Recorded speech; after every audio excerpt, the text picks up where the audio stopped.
اب جو تیسرا رکوع آ رہا ہے سورہ بقرہ کا، اس میں قرآن کی دعوت کا خلاصہ ہے۔ قرآن کیا ماننے کی دعوت دیتا ہے، اس کی پکار کیا ہے۔ جیسا کہ میں عرض کر چکا ہوں، 2/3 قرآن پہلے نازل ہو چکا ہے، پس منظر میں ہے۔ ہمارے لیے اس ترتیب مصحف کے اعتبار سے وہ قرآن بعد میں آئے گا، ترتیب نزول کے اعتبار سے وہ پس منظر میں موجود ہے، لیکن چونکہ یہاں پر مصحف کے اندر یہاں سے آغاز کیا جا رہا ہے، لہذا اس کا خلاصہ جو ہے لب لباب یہ ایک رکوع میں، اور قرآن کے فلسفے کا اور اس کے بعض نہایت ہی اہم جو موضوعات ہیں اور مسائل ہیں ان کا ذکر پھر چوتھے رکوع میں۔ ابھی ہم تیسرا رکوع پڑھ رہے ہیں۔ یا ایھا الناس اعبدوا ربکم الذی خلقکم والذین من قبلکم لعلکم تتقون۔ اے لوگو، بندگی اختیار کرو اپنے اس رب کی، اپنے اس مالک کی جس نے تمہیں پیدا کیا، اور نہ صرف تم کو پیدا کیا، تم سے پہلے جتنے لوگ گزرے انہیں بھی پیدا کیا تاکہ تم بچ سکو۔ یہ قرآن کی دعوت کا خلاصہ ہے، اور یہ نوٹ کر لیجئے، یہ تمام انبیاء اور رسل کی دعوت یہی تھی۔ ہم جب پڑھیں گے سورہ اعراف پڑھیں گے، سورہ شعراء پڑھیں گے، ایک ایک کا نام لے کر ان اعبدوا اللہ واطیعون، ہر رسول کی دعوت یہ تھی، اللہ کی بندگی کرو، میری اطاعت کرو۔ یا قوم اعبدوا اللہ ما لکم من الہ غیرہ، اے میری قوم کے لوگوں، اللہ کی بندگی کرو، تمہارا کوئی الہ اور معبود اس کے سوا نہیں ہے۔ پھر حضور قرآن یہی عبادت رب انسان کی تخلیق کی غایت ہے۔ وما خلقت الجن والانس الا لیعبدون، ہم نے جنوں اور انسانوں کو پیدا ہی صرف اس لیے کیا ہے کہ ہماری بندگی کریں۔ لیکن یہاں ایک فرق بہت بڑا ہے، تمام رسولوں کی دعوت یہی ہے، محمد الرسول اللہ کی بھی یہی ہے، لیکن بڑا فرق کیا ہے؟ باقی تمام رسولوں کی دعوت آپ کو ملے گی یا قوم، اے میری قوم کے لوگوں، یہاں ہے یا ایھا الناس، اے بنی آدم، اے بنی نوع انسان۔ معلوم ہوا کہ تمام رسول حضور سے پہلے صرف اپنی اپنی قوموں کی طرف آئے ہیں۔ پہلے اور آخری اور کامل رسول ہیں اللہ کے محمد صلی اللہ علیہ وسلم، جن کی دعوت آفاقی ہے۔ یا ایھا الناس، یا قوم نہیں، یا ایھا الناس اعبدوا ربکم الذی خلقکم والذین من قبلکم۔ اس میں دلیل بھی آ گئی کہ عام طور پر لوگ جو ہے غلط راستے پر اس دلیل سے جمے رہتے ہیں کہ ہمارے آباء و اجداد کا راستہ یہی تھا۔ تو بھائی، جیسے تم مخلوق ہو ایسے وہ بھی تو مخلوق تھے، جیسے تم خطا کر سکتے ہو وہ بھی تو خطا کر سکتے تھے۔ لہذا یہ نہ دیکھو کہ آباء و اجداد کا راستہ کیا تھا، دیکھو یہ کہ حق کیا ہے۔ لعلکم تتقون، تاکہ تم بچ جاؤ، دنیا میں افراط و تفریط کے دھکوں سے بچ جاؤ گے، آخرت میں اللہ کے عذاب سے بچ جاؤ گے۔ ان دونوں سے اگر بچنا ہے تو اللہ کی بندگی کی روش اختیار کرو۔ الذی جعل لکم الارض فراشا والسماء بناء، جس نے تمہارے لیے زمین کو فرش بنا دیا اور آسمان کو چھت بنا دیا۔ وانزل من السماء ماء، اور آسمان سے پانی برسایا۔ فاخرج بہ من الثمرات رزقا لکم، اور پھر اس پانی کے ذریعے سے زمین سے میووں کی شکل میں، پیداوار کی شکل میں تمہارے لیے رزق اگایا۔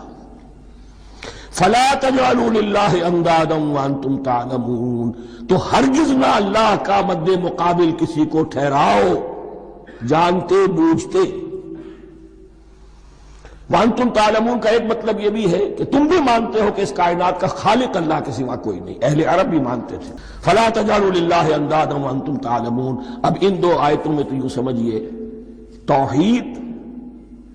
توحید نظری بھی اور توحید عملی بھی۔ توحید عملی کیا ہے؟ بندگی صرف اسی کی ہو۔ اب آیا ہے رسالت کا معاملہ۔ وَإِن كُنتُمْ فِي رَيْبٍ مِّمَّا نَزَّلْنَا عَلَىٰ عَبْدِنَا، اگر تمہیں رسالت محمدی پر شک ہے صلی اللہ علیہ وسلم، اس کے کیا معنی ہے؟ کہ تمہیں اس قرآن کے بارے میں شک ہے جو ہم نے اپنے بندے پر نازل کیا ہے۔ اگر ہے شک فی الواقع، وَإِن كُنتُمْ فِي رَيْبٍ، اگر تمہیں واقعتاً شک ہے مما نزلنا علی عبدنا، اس پر جو ہم نے اپنے بندے پر نازل فرمایا ہے، فاتو بسورۃ من مثلہ، تو لے آؤ اس جیسی ایک ہی صورت. میں ایک صورت ہی بنا لاؤ، اور ایک صورت تو سورۃ العصر کے مساوی بھی ہو سکتی تھی، سورۃ الکوثر کے مساوی بھی ہو سکتی تھی. وَادْعُوا شُهَدَاءَكُم مِّن دُونِ اللَّهِ إِن كُنتُمْ صَادِقِينَ، اور بلا لو اپنے سارے مددگاروں کو اللہ کے سوا، جن ہوں انس ہوں. اس لیے کہ قریش کا خیال یہ تھا کہ جو شعراء ہوتے ہیں ان کے پاس جن ہوتے ہیں، وہ جن انہیں سکھاتے ہیں، ورنہ عام آدمی تو یہ شعر نہیں کہہ سکتا. تو تمہارا اگر کوئی گمان ہے کوئی جنات سکھانے والے ہیں، کوئی انسان ہے، خطیب ہے، شعراء ہے، ادیب، سب کو جمع کرو. ان کنتم صادقین. اب یہ ہے بہت ہی، جس کو میں نے کل کہا تھا، آپ کو یاد ہوگا، قرآن کا انداز کیا ہوتا ہے کہ وہ اپنے اندر جھانکنے کی دعوت دیتا ہے. یہ گویا کہ آنکھوں میں آنکھیں ڈال کر یہ کہا جا رہا ہے کہ حقیقت میں تمہیں کوئی شک نہیں ہے، یہ تم بات بنا رہے ہو صرف. اگر واقعتاً شک ہے تو آؤ میدان. حقیقت یہ ہے کہ تمہیں شک نہیں ہے. اگر تم سچے ہو فاتو بسورۃ من مثلہ، تو اس جیسی ایک ہی صورت بنا لاؤ. فَإِن لَمْ تَفْعَلُوا، اب ذرا انداز دیکھیے تحدی کا اور چیلنج کا. پھر اگر تم یہ نہ کر پاؤ، وَلَن تَفْعَلُوا، اور ہرگز نہیں کر سکو گے.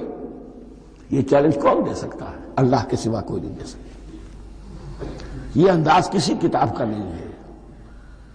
ذَلِكَ الْكِتَابُ لَا رَيْبَ فِيهِ، یہ کسی کا نہیں ہے.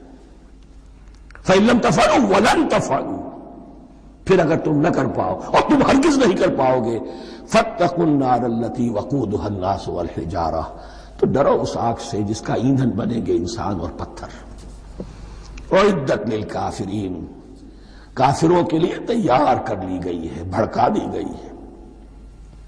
اب یہاں گویا کہ ایمان باللہ توحید، ایمان بالرسالت اور ایمان بالآخرت. فاتقوا النار التي وقودها الناس والحجارة اعدت للكافرين وبشر الذين آمنوا وعملوا الصالحات، اور بشارت دے دیجئے اے نبی ان لوگوں کو کہ جو ایمان لائے اور جنہوں نے نیک عمل کیے، ان لهم جنات تجری من تحتها الانہار، کہ ان کے لیے وہ باغات ہیں کہ جن کے دامن میں ندیاں بہتی ہوں گی.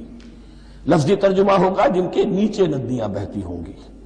مراد اس سے کیا ہے؟ عام فطری باغ وہ ہوتے تھے کہ جس میں ذرا اونچائی پر جو ہے درخت لگے ہوئے ہیں اور دامن میں ندی بہ رہی ہے، تو اس سے خود بخود جو ہے وہ اریگیشن، نیچرل اریگیشن ہو رہی ہے، درختوں کے جڑوں تک پانی پہنچ رہا ہے. 12 ترجمہ آپ لفظی کریں، ان کے نیچے ندیاں بہتی ہوں گی یا یہ کہ جن کے دامن میں ندیاں بہتی ہوں گی. کلما رزقوا منہا من ثمرۃ رزقا، جب بھی کبھی انہیں دیا جائے گا کوئی پھل رزق کے طور پر کھانے کے لیے جنت میں، قالوا ھذا الذی رزقنا من قبل، وہ کہیں گے یہ تو وہی شے ہے جو ہمیں پہلے بھی ملتی تھی.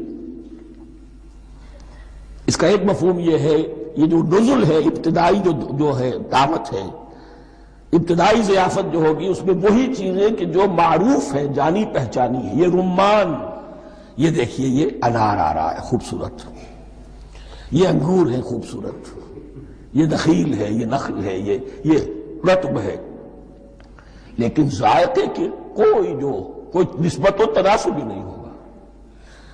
وہ کہیں گے یہ وہی شے ہے جو ہمیں پہلے ملتی تھی. وَأُتُوا بِهِ مُتَشَابِهًا، مشابہ تو ہوگی وہ، لیکن ان کے ذائقے میں زمین و آسمان کا فرق ہوگا. اور ایک یہ بھی مفہوم لیا گیا کہ آخرت میں جنت میں بھی وہی میوے ملتے رہیں گے، لیکن ان کا ذائقہ بدلتا رہے گا. شکل وہ ہوگی لیکن ذائقہ وہی رہے گا کہ جس سے انسان کی بھی طبیعت بھر جاتی ہے ایک ہی شے کو کھاتے ہوئے. وَلَهُمْ فِيهَا أَزْوَاجٌ مُطَهَّرَةٌ، اور ان کے لیے ہوں گے اس میں بہت ہی پاک باز، نہایت پاک کی ہوئی بیویاں ہوں گی. أَزْوَاجٌ مُطَهَّرَةٌ وَهُمْ فِيهَا خَالِدُونَ، اور اس میں رہیں گے ہمیشہ ہمیشہ.